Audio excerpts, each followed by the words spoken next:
Report কমিশনে কিভাবে আছে? এরা কি ওই যোগ্যতা সম্পন্ন ব্যক্তিত্ব? এরা তো সাধারণ ক্যালকুলেশনই বোঝে না। এটা একটা মুসলিম কমিউনিটি কান্ট্রি, মুসলিম মেজরিটি কান্ট্রি। যদিও এখানকার অধিকাংশ মানুষ হয়তো ইসলামকে ওইভাবে ধারণ করতে পারে না, পালন করে না, তারপরেও তারা মুসলিম। এখানে কনস্টিটিউশনকে কিভাবে প্রফেশন হিসেবে আনতে পারে, এটা কোনোভাবেই বোধগম্য নয়। এখানে অ্যাবর্শনকে ফ্রি করে দেওয়া হয়েছে, যেটা কোন সভ্য সমাজেরই কাম্য নয়। ইকুয়াল রাইটস এর কথা বলেছে এই কমিশনের মহিলাগণ। এটা ইকুয়াল রাইটস কি আর জাস্টিস কি এটা ডিফারেন্সিয়েট করতে পারে না। তারা কিভাবে এই কমিশনকে রিপোর্ট দেয়? এই কমিশনে আরো যেসব রিপোর্টে তারা রেকমেন্ডেশন দিয়েছে, এই রেকমেন্ডেশন কোনোভাবেই অ্যাকসেপ্টেবল না। আজকে এই দেশটা পুরো পৃথিবীতে নারীরা নির্যাতিত, তাদেরকে অবশ্যই অবশ্যই তাদের জন্য সমবেদনা এবং সবকিছু সমস্ত আয়োজন তাদের জন্য আনতে হবে, করতে হবে। তার মানে এই না তাদেরকে দেহ ব্যবসায় প্রমোট করতে হবে, তাদেরকে বলতে হবে দেহ আমার, সিদ্ধান্ত আমার। এটা কোন সভ্য সমাজের কাম্য নয়, কোনোভাবেই এটা কোন সিভিলাইজড নেশন এটা অ্যাকসেপ্ট করতে পারে না। সেটা এই নারী কমিশন, এই তথাকথিত নারী কমিশন এই জিনিসটাকে রেকমেন্ড করেছে। এটা কখনোই অ্যাকসেপ্টেবল না। তারা ইকুয়াল রাইটসের কথা বলেছে। তারা কি জাস্টিস বোঝেন? সেই লোক, যেই মানুষ 3 ঘন্টা পরিশ্রম করে আর যেই মানুষ 1 ঘন্টা পরিশ্রম করে, তাদের মধ্যে ইকুয়াল রাইটস কি বরাবর হতে পারে? কখনোই তাহলে সেটা জাস্টিস হবে না, অবশ্যই জাস্টিস হবে না। জাস্টিস হবে তার রেসপন্সিবিলিটি অনুযায়ী। সে যতটুকু দায়িত্ব পালন করেছে সেই দায়িত্ব পালন অনুযায়ী তাকে রিওয়ার্ড করা হবে।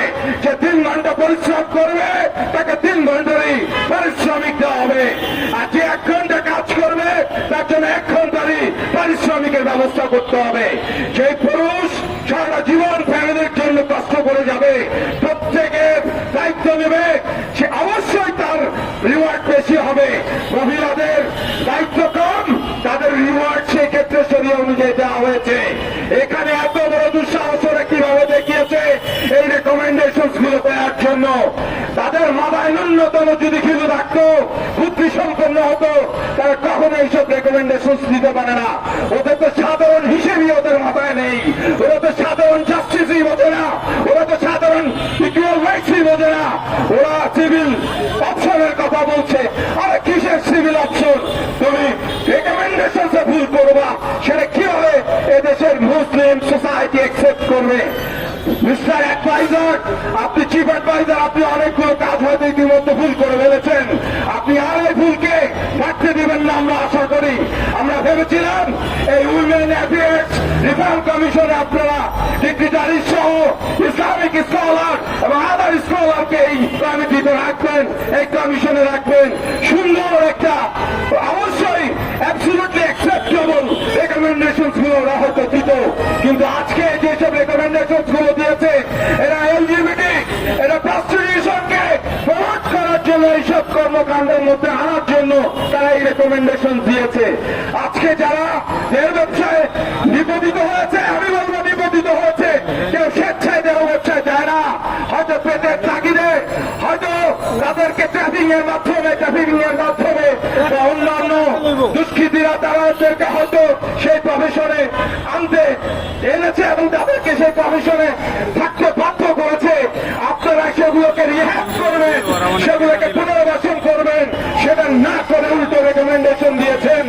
দেহ আমার, সিদ্ধান্ত আমার।